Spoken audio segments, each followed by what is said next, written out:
Okay, my name's Arthur Adams. I was a member of the 8th Air Force and the 384th Bomb Group. Most younger people don't know what the 8th Air Force was. During World War II, it was well, I guess of all time, it was the largest Air Force ever assembled for a particular task.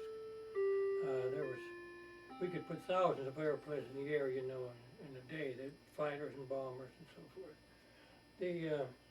I got there sort of late in the war, and I started flying about, I think late March, probably in 1945, and that was the time of more or less the big push to completely put Germany out of the war. The Russians were coming in from the east, and the Americans from the west, and the war ended then on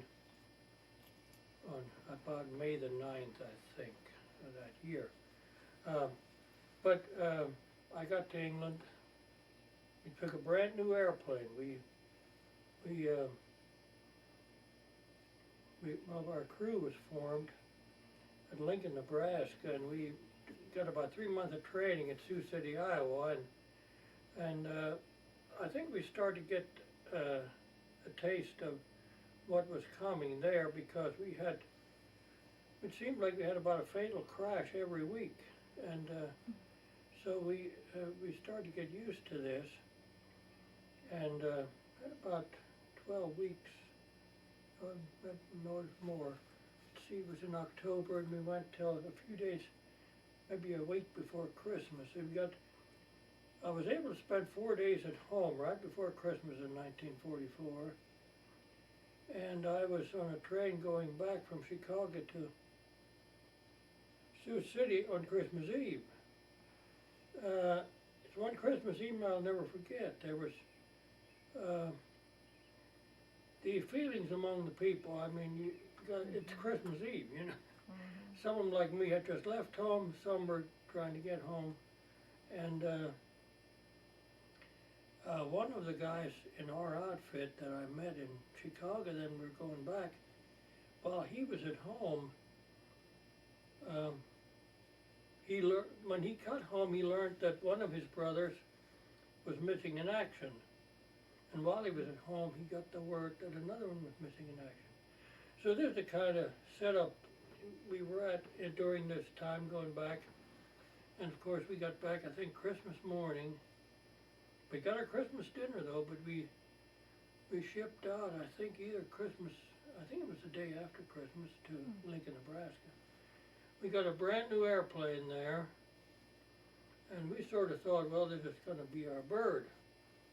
Well, we found out later on it wasn't the case. We took the airplane, we flew from Lincoln, Nebraska to Dow Field, Bangor, Maine. Now, this was in January. Now, Maine, you sort of got the impression the North Pole's about 10 miles up the road, But we were there for 10 days, about, and of course I really don't know. I think we're waiting more on weather and certain things, because there was a lot of traffic at that time of airplane, things happening, So we flew to Gander, Newfoundland from there, and we stayed there for, I guess, a couple of weeks. And mostly what we were waiting on there was weather to fly from there to England, because that was going to be one hop.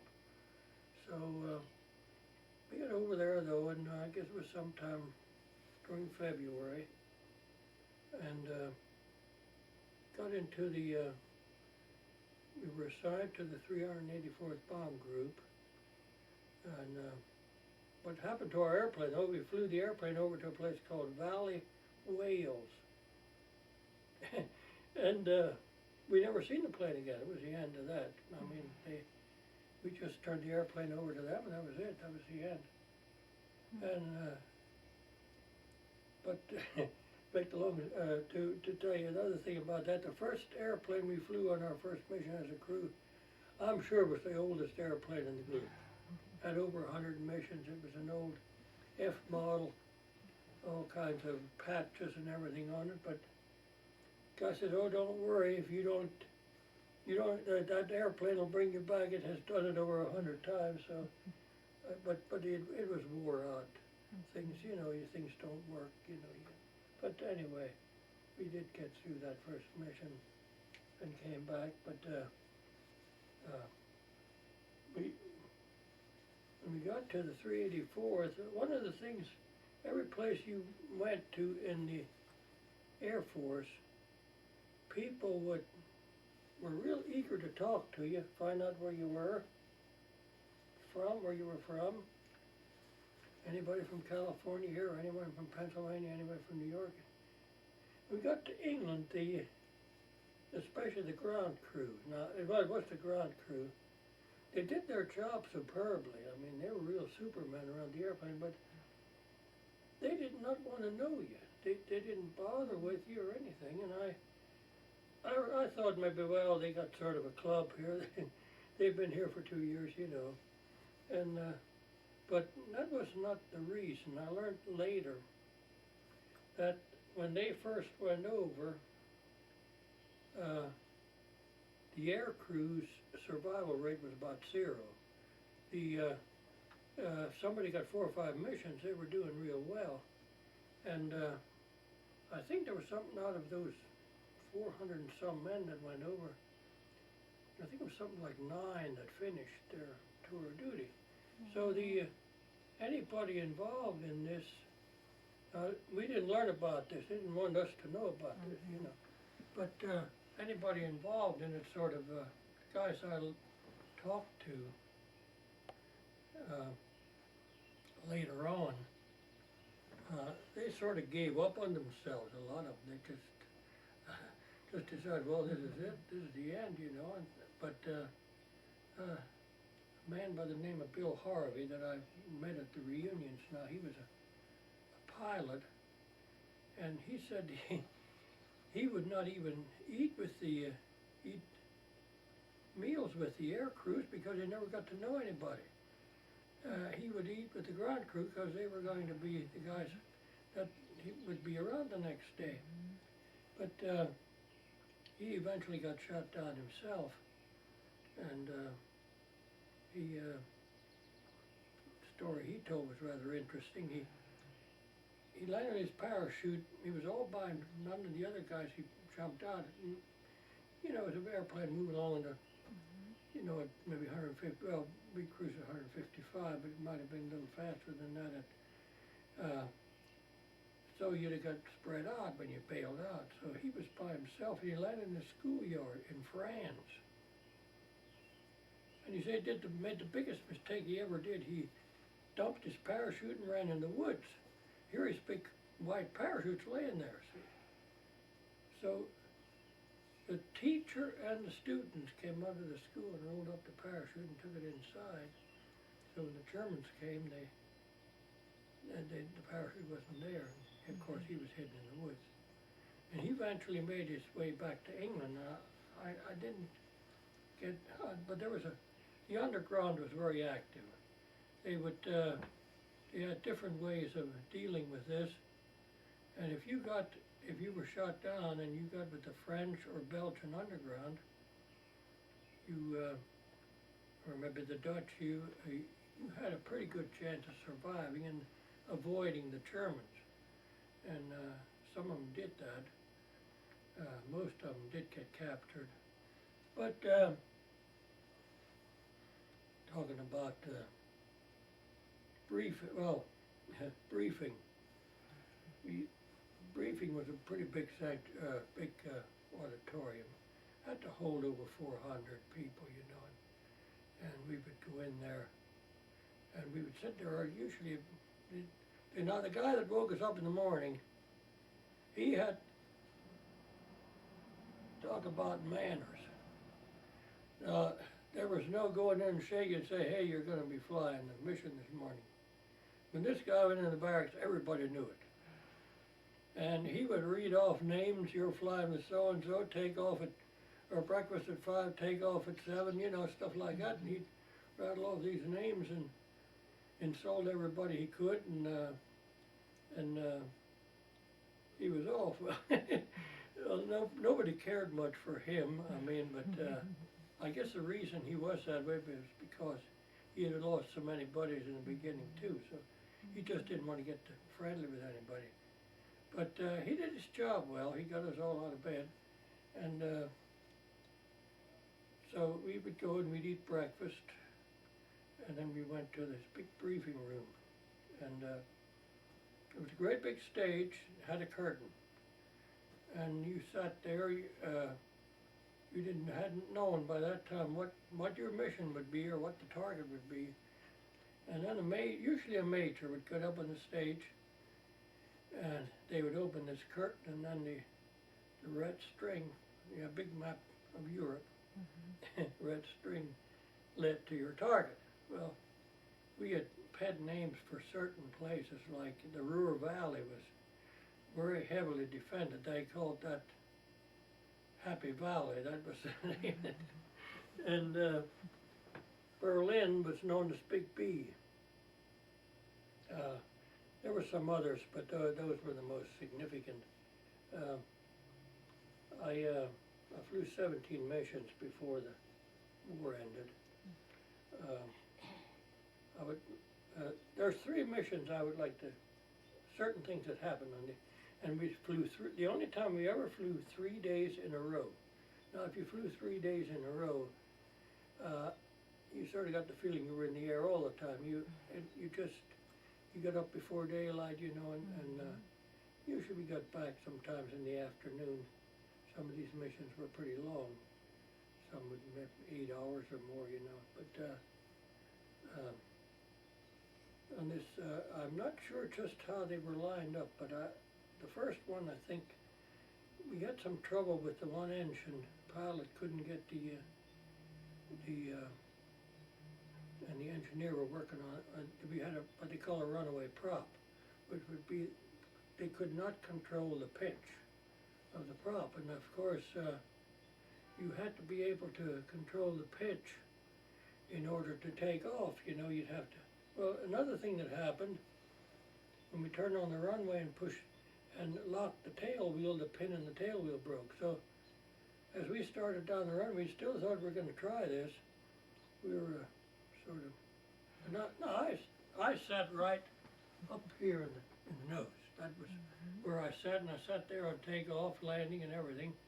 Not that I had to, but all the other guys did, so I wasn't going to be any different from them. So I'm sitting up there, and I'm watching. I had an airspeed indicator right beside me. I had also an altimeter, but the airspeed. I kept watching this, and we have not straightened out, and we're up around 80 mile an hour airspeed, and the pilot and the engineer decide they're gonna abandon takeoff, and they shut off the engines, and they cut the throttles, and we started to get off the runway because planes took off every 20 seconds. Do you think it would be better if you had more light? See if I turned this. Okay,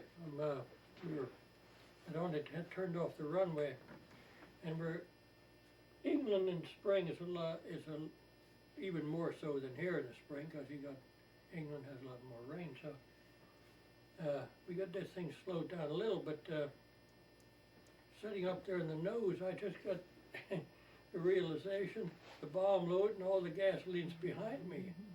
And so I could feel the tail was coming up a little, and I thought I better get out of there. So I got out of that seat, but I couldn't go too far.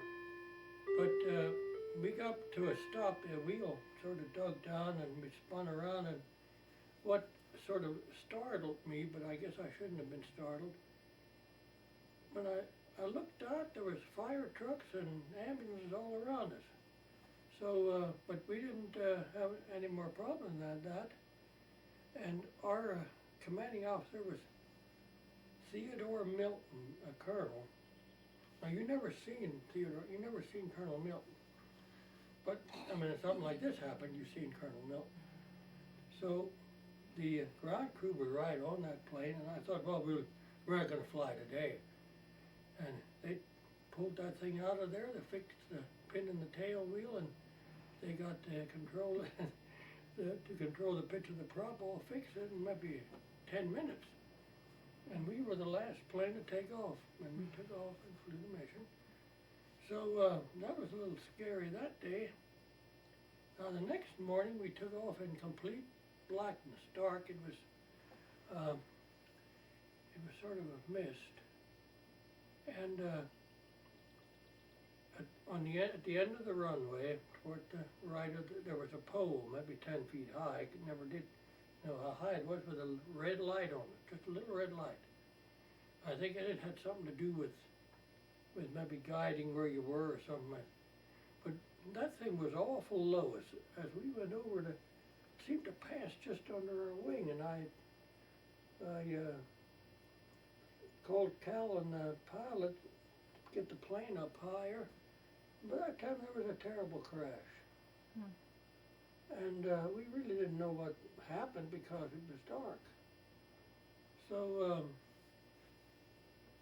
there was little inspection doors, and they flew open and blew the navigators and maps all over the place. The navigator and me at this little place in the nose.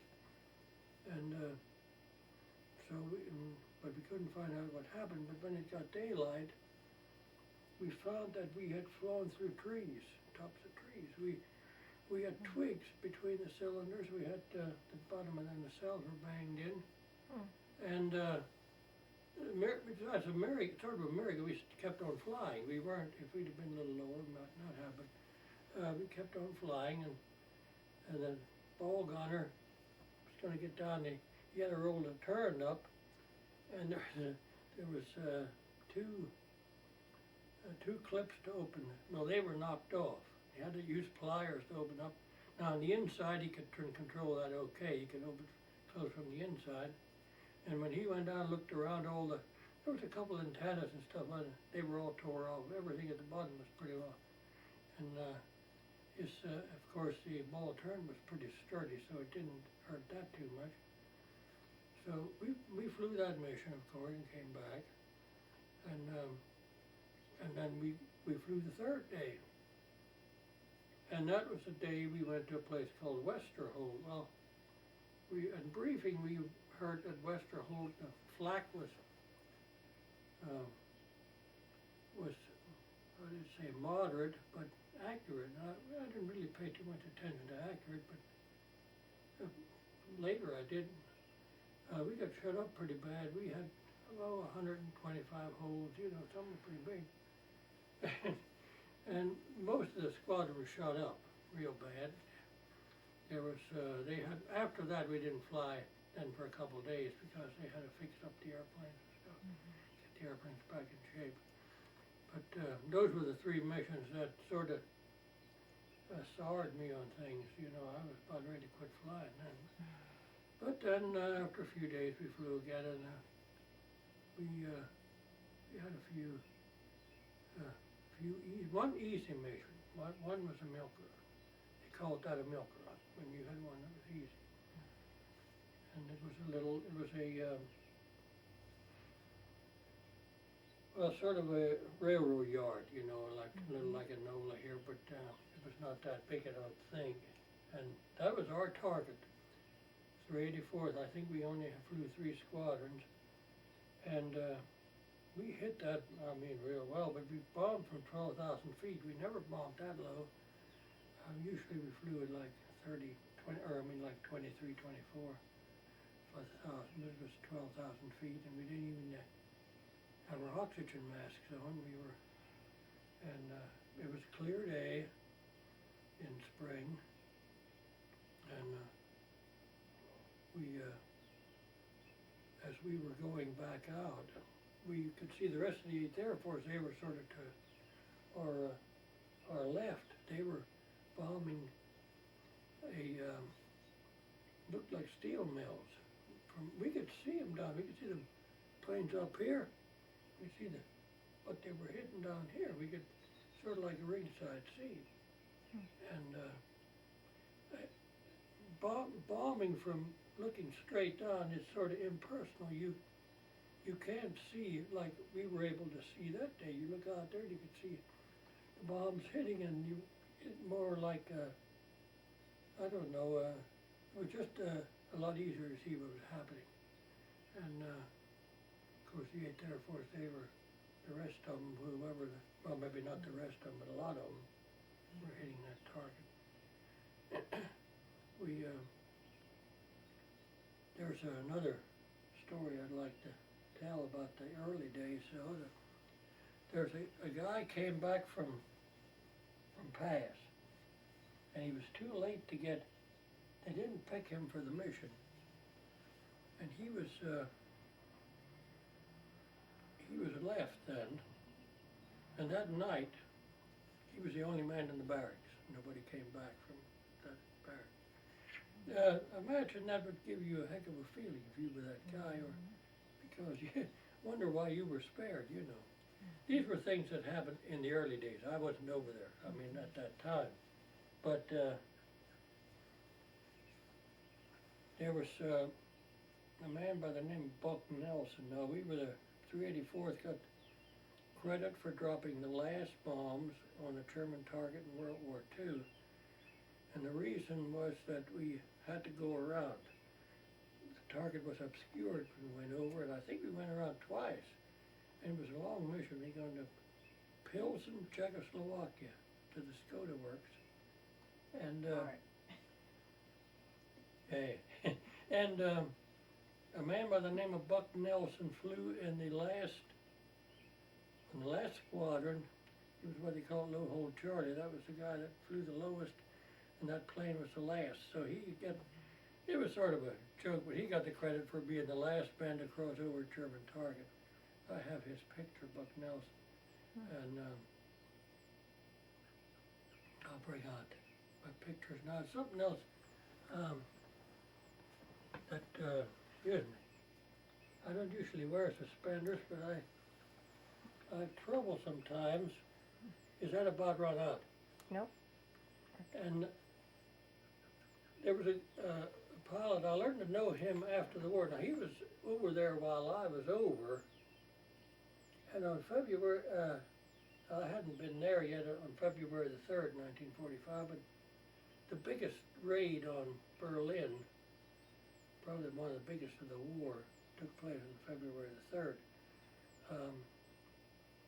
And George Rutten, he lived in New Orleans. He died now a number of years ago. I still am in contact with his widow. And you know, we send cards at Christmas time. Eleanor, her name is.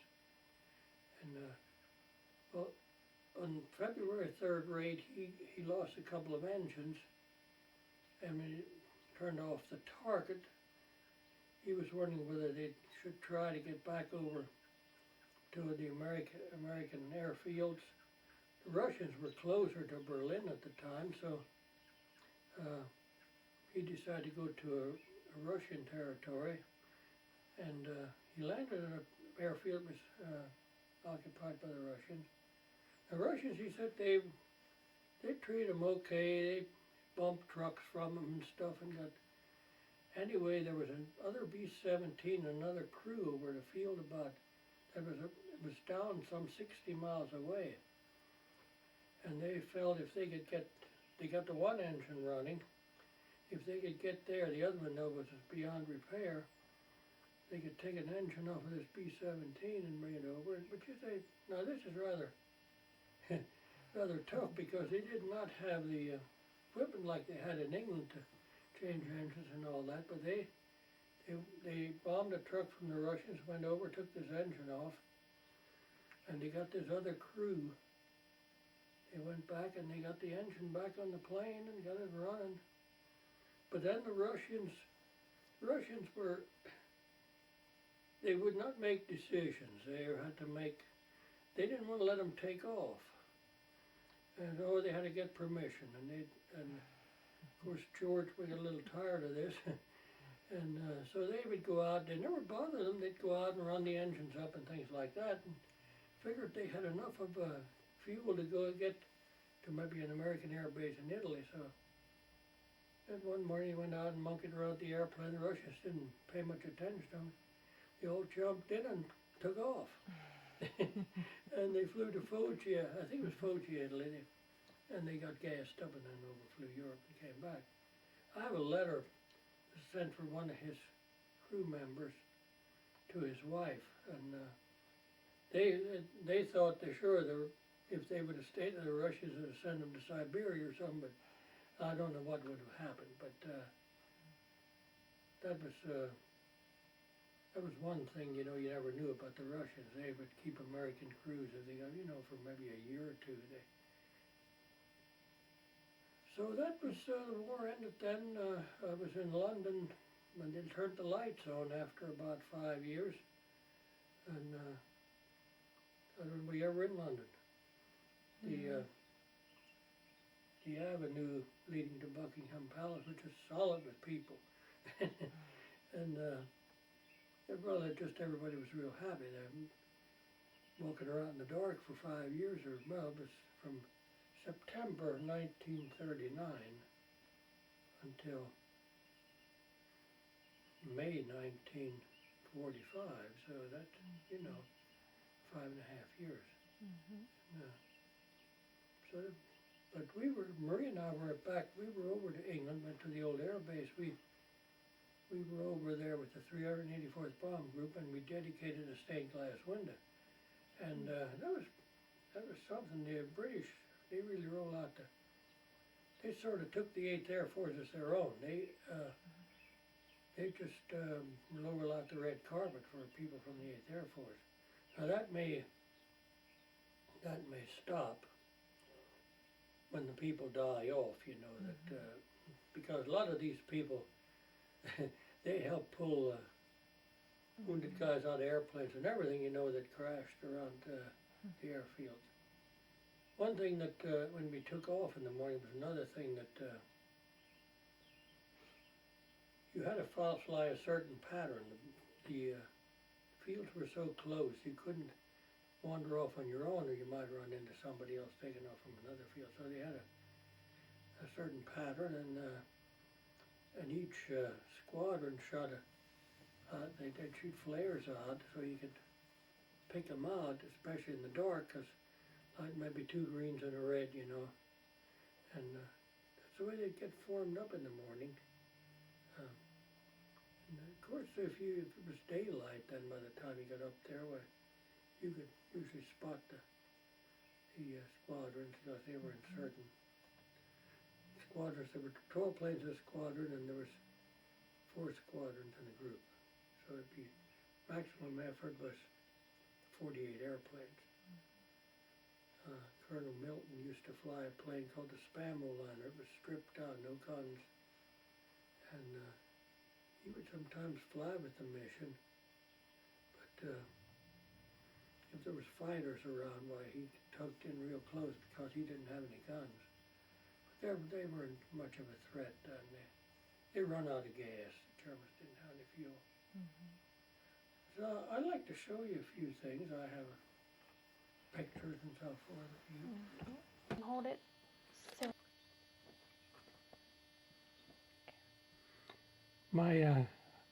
I got a box, and it came from our co-pilot who lived in California, and he had said he had all these pictures, and he had all kinds of stuff he sent me.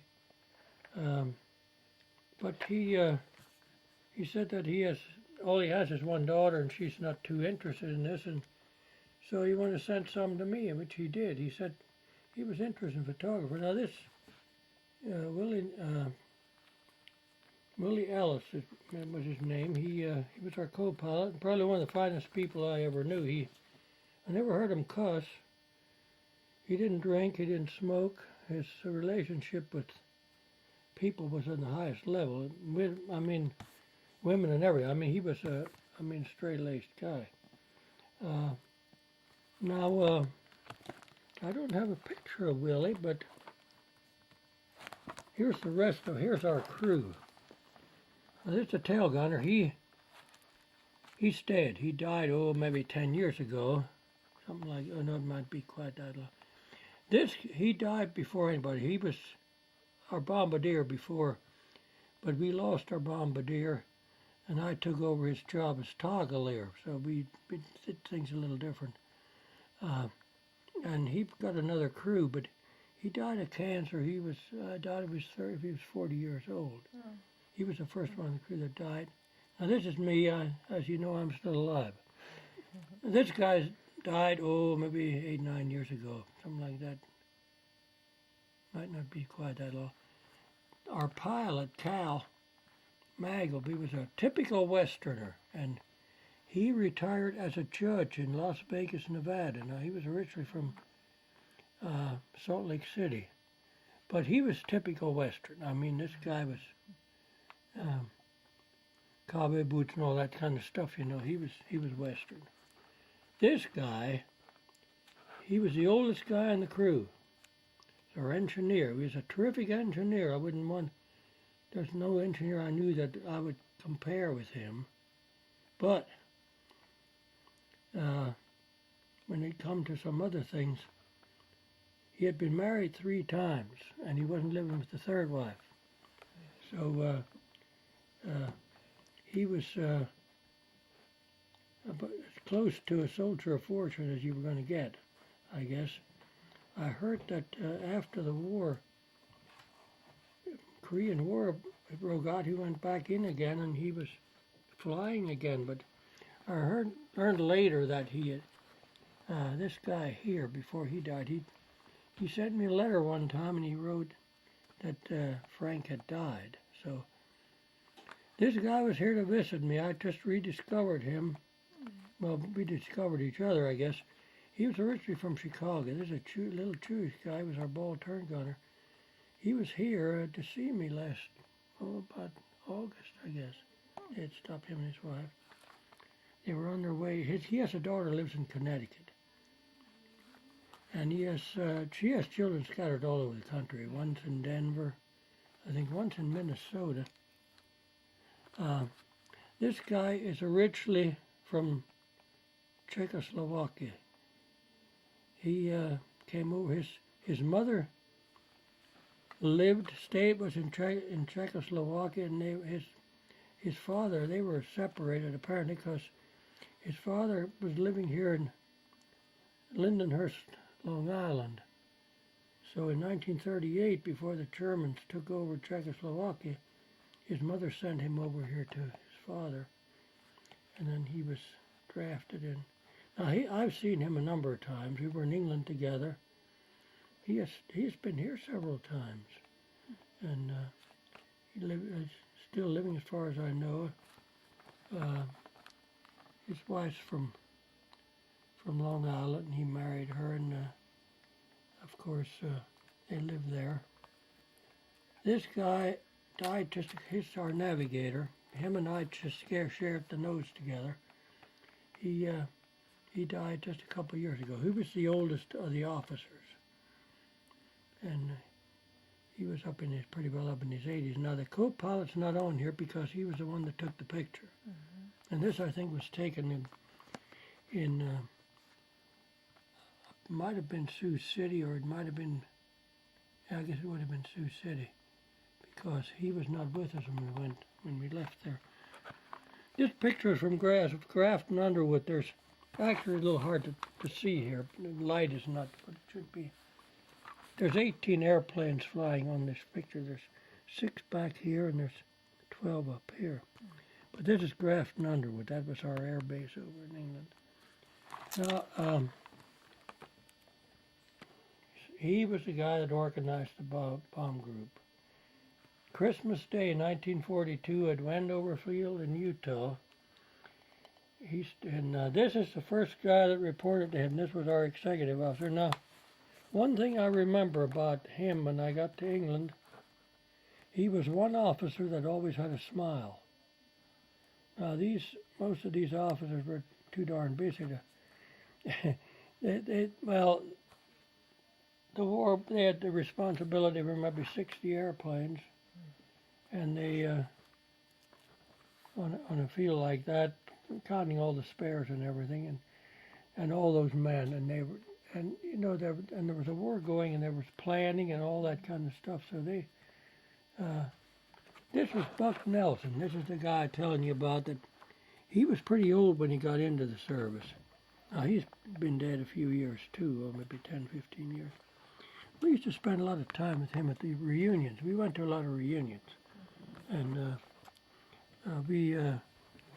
this was the Seattle reunion. In fact, Peasley died maybe 6 months after that. Now, this is the letter I got from, she sent me a copy of this. If you'd like to read it, you can. It's about when they were, one of the crew members had sent it and was talking about when they had been over there on that Russian airfield. So, so I don't know if you can read that there or not.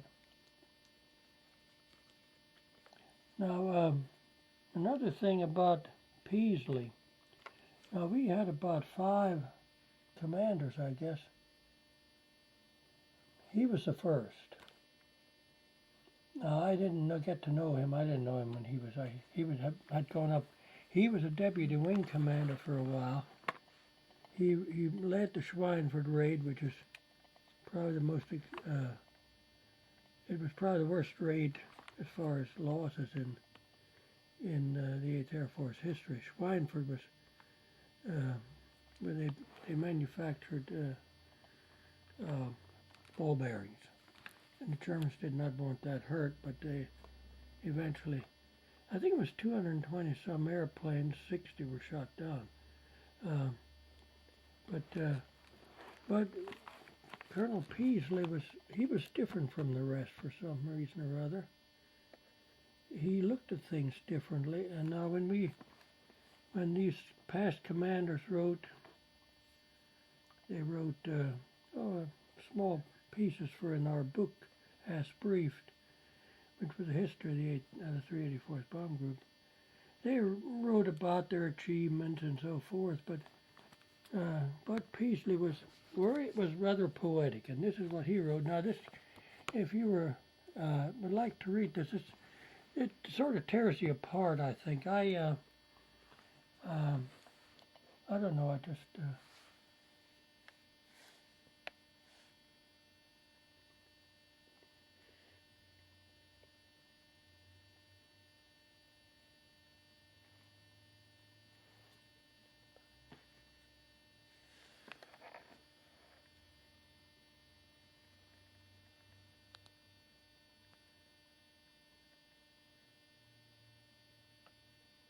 I think I can get you guys more light, you know.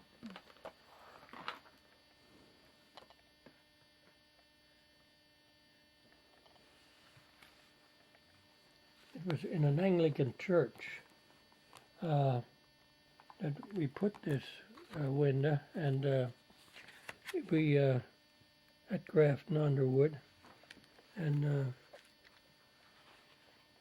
the church, I guess, goes back to around the 13th century. The church was that old that it had stone pillars, you know, inside the sanctuary. You know, depends on where you sat, you couldn't see the preacher because of that. And but they still hold services in it, you know. Of course, the bishops and all that from the Anglican Church were down there for this dedication, and we met a number of them. And one of the things about that, a duke and his wife, when stopped the bus, they got in the bus and they had a whole case of wine to give to us. And now these were the commanders when I was there. This is Theodore Milton. I think these were the squadron commanders. It seems to me this was our squadron commander. I'm not sure. I don't remember. He was from Boston. His name was Bean, of all things. But he was our commander while I was over there, and our squadron commander. This was our group commander. Colonel Milton became a 4-star general before he retired. I talked to him, sure. Oh, incidentally, our airplanes all in the 384th Bomb Group had a P on the tail. That was an identification, a group identification, and sort of a call letter that you could identify what. Now that plane over there has an A, and that's I think the 91st Bomb Group. They made a movie. I think they used those airplanes for that movie, 12 O'Clock High. They all had A's on the tail. If you ever get to see that, it's Gregory Peck. And this is how the planes lined up for takeoff. We'd just be one right after the other. So, and they'd be coming in from all over. Now this is only one line because you had to get, well, if you had 4 squadrons, there was 48 airplanes. And they took off about 20 seconds apart. And one plane was about in the middle of the runway when the next one started. And the third one was about taken off at the end of the runway. So they worked pretty fast. Just the kind of buildings we had in sort of Quonset huts, and they were all built in a hurry, a temporary. In fact, we we didn't have enough of barracks for everybody, and couldn't tell you. That was probably a squadron, but I couldn't tell you which one because I don't recognize anybody, but it was probably one of the squadrons. I don't know. I really don't know. It don't look like all the personnel would have been able to fit on there, but when Willie sent me these, he didn't send too much explanation. They used to hold at Christmas time, have parties for the kids, and this may have been after the war ended, and they took toys and stuff over to the kids over in the freed countries like France and so forth. I don't know, but they did that too. And here they're having a party for the kids, and over here is a party for the kids. And I don't know what that's all about, but they're something they got something to do with the flag, but it might have been a change of command or something. 2 of the ground crew working on an engine.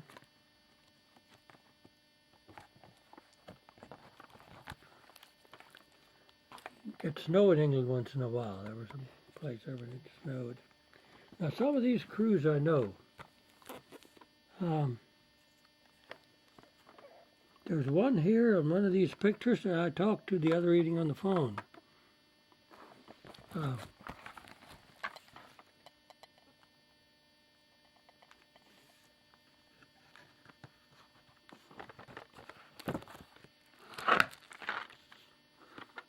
Right here. Talked to him the other night. He lives in Iowa. And I'll show you something he sent me. Has nothing to do with the war, but I want you to look at it and tell me how it works. Then you can.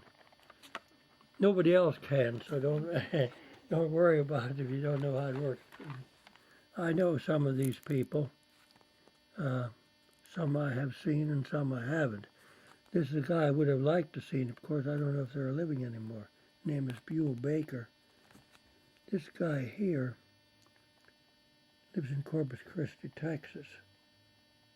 And I get Christmas cards from him, and I send him some. He just lost his wife. And but this John Hildreth, he's a real character. He calls me quite often. He winters in Arizona, and he has a son lives in Montana. He goes up there to see him, and we were at Istres, France together after the war had ended, and this guy here, I'm going to tell you a story about about him. This guy I said always had a smile. In about October of '45, the war had ended, and we got one of those deals. Something you really like to do when you're in the service.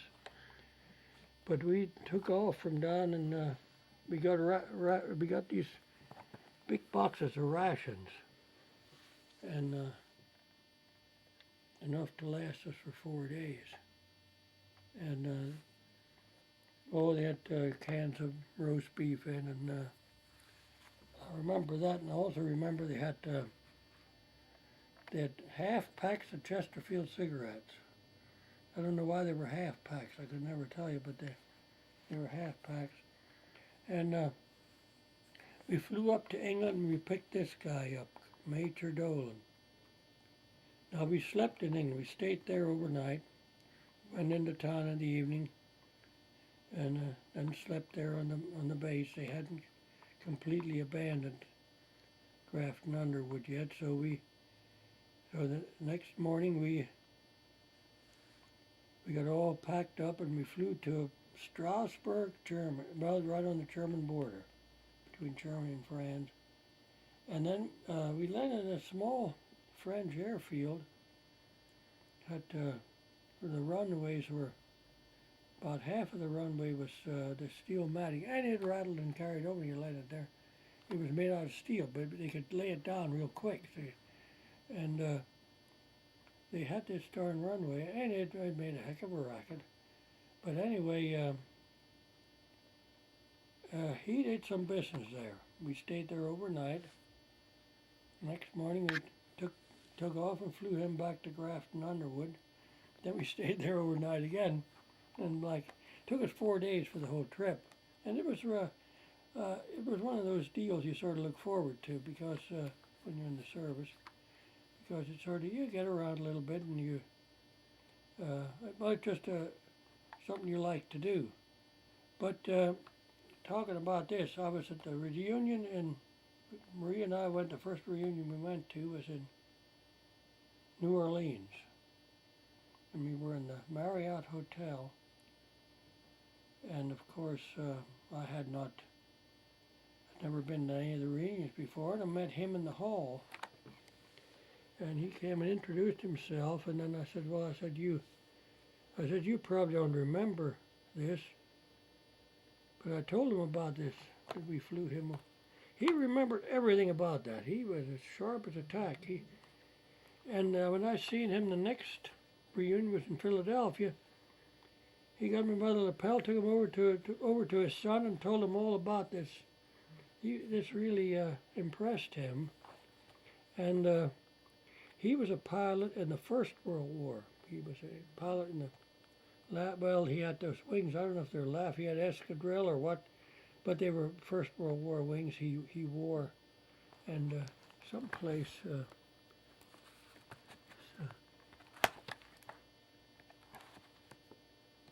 these are pictures taken after.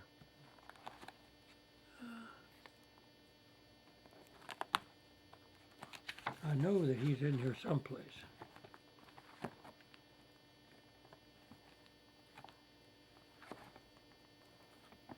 This is our co-pilot and our navigator sitting up in the cockpit.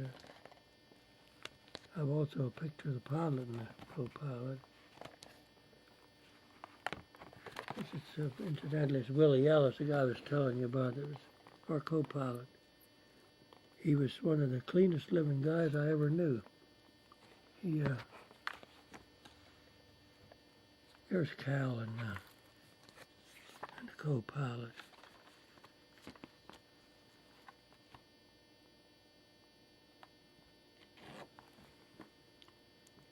There's a picture of most of the enlisted men, I guess, myself, Andy Sermon, Paul Gunner, Frank, and the radio operator.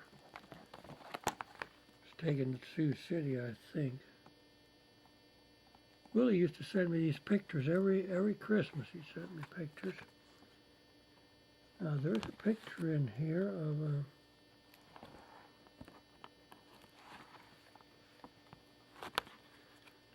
field at Grafton Underwood. They were very diversified. Everything was, it was like in the woods. Because the Germans during the Blitz, they had bombed all these, so they diversified everything. And when the Germans had come over to bomb, which they did at first, everything was diversified. Our squadron was maybe half a mile away from maybe our squadron area. And I don't understand why I cannot. Now there's a picture of Pop Dolan, and there's his wings he has wings also from Second World War, but he has these wings from the First World War.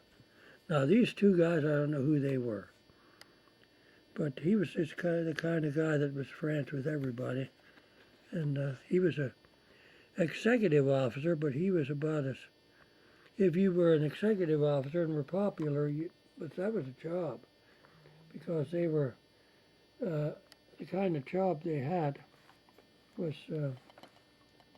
pretty, I don't know, it was maintaining discipline and so forth. But I knew a few of them that did it real well. Story that the Catholic chaplain told, which I think also interesting. After the group got overseas, we were over there for a little while. One night the Catholic chaplain got a knock on the door out of his quarters, and some young guy said, I just dropped a bomb. They were loading bombs. I just dropped a bomb out of an airplane on the tarmac. He says, I want to get right with my maker before I do that again. He was lucky. Well, there was no fuse in the bomb, and it would not have, because we used to, well, they would screw the fuses in after the bombs were loaded. Now, one of my jobs was I would go back and pull the pins out of the fuses while we were on our, after we had got underway, because I was the guy that dropped the bomb. So it was my responsibility to pull the pins out and arm them. And we had 2 bombs that hung up one time, and the pilot didn't want them in the plane, and so I crawled back there with the bomb bays open and triggered they had what they called the bomb shackles. I used a screwdriver.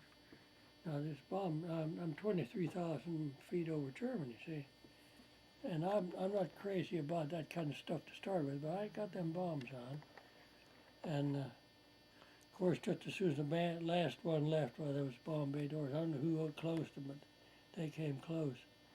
I had a switch for the bomb bay doors. I opened and closed them, and I had the chin turned. Now, I didn't have much use for that on the bomb run because you were busy setting things up.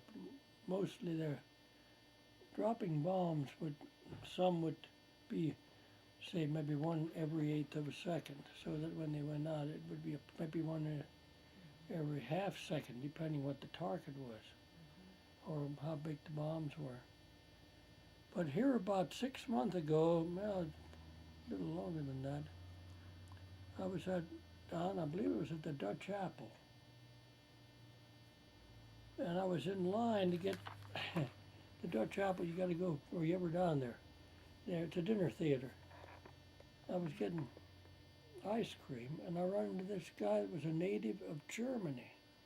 He had been living in Germany during the time of the war. And he said he was not near a target, but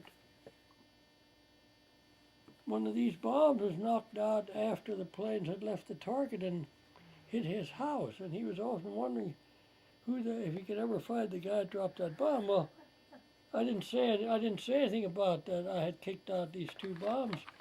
Now, I don't know. This was happening a lot of times, but I thought I'd better not say anything anyway.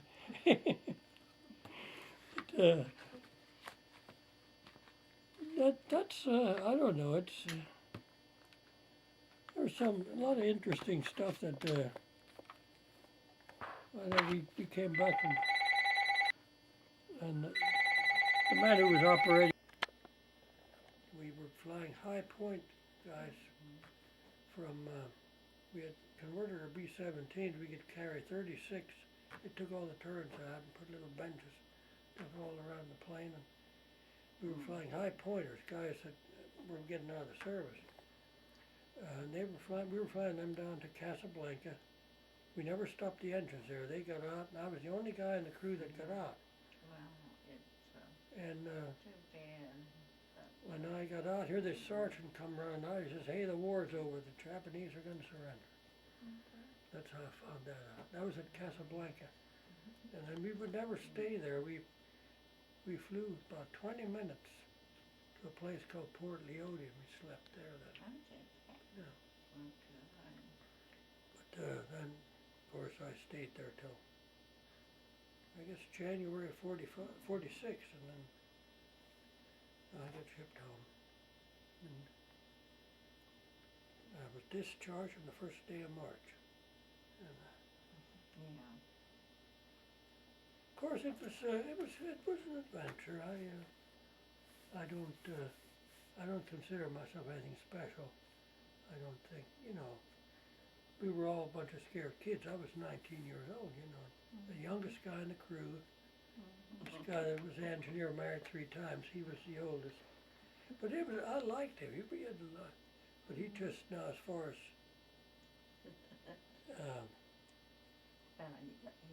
he would pick up the darndest looking women you ever seen. I mean, he just, Yeah, this took a toll. but,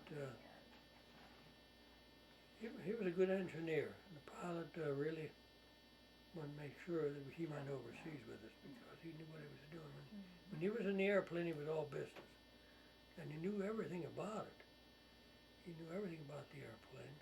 Well, that's one Yeah. thing, that he isn't suffering.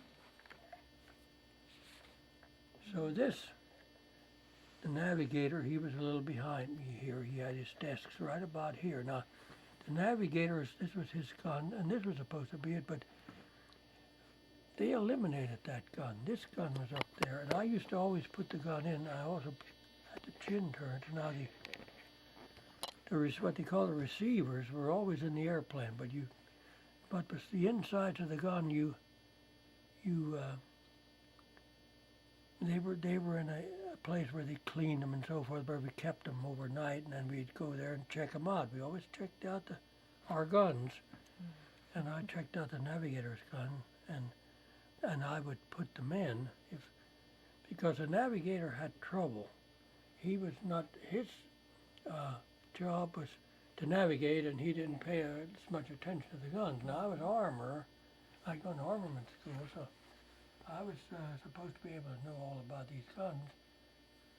So one time, several times, the navigator there was what they called a cocking lever on the top of the 50 caliber machine gun was supposed to be forward when you put the gun in. Well, the navigator would forget about this very often, and they were back. Now, when it was back, it had a tendency to jam in the gun. So I usually was able to. There were some tricks, and I could usually get it out. But this one morning I couldn't, and we were taxiing out. We were taxiing line. I can show you this line. Our ground armorer got in the plane, and he fixed that gun. It took him a few minutes, but while we were taxiing out, he fixed that gun. I mean, that's how things worked, Now, he fixed it, and he got out, but it was the waist gunner had these guns. I don't know. I lost the tail guns, and what happened to them? Andy Serma was the tail gunner, and he was the only one that got a Purple Heart in our crew. He got hit when we went to, well, I told you Westerhall, but I'm gonna lose them all. You have twisted too. That's the B-17 was. It was a very stable airplane. It still has a sound of its own. There's maybe about, there might be 7, 8 of them flying in the United States. There was one flying in England, the Sally B. And when we were over there, they flew down there and we were at Grafton Underwood and gave us, they flew out, a little demonstration flying. And they don't fly that too often because the engines are hard to get now, you know. And but they still fly some around. See, down Reading at the World War II weekend, they usually have 1 or 2 every year. I don't know. I don't think I'll get down there this year. It's getting to be a hassle, but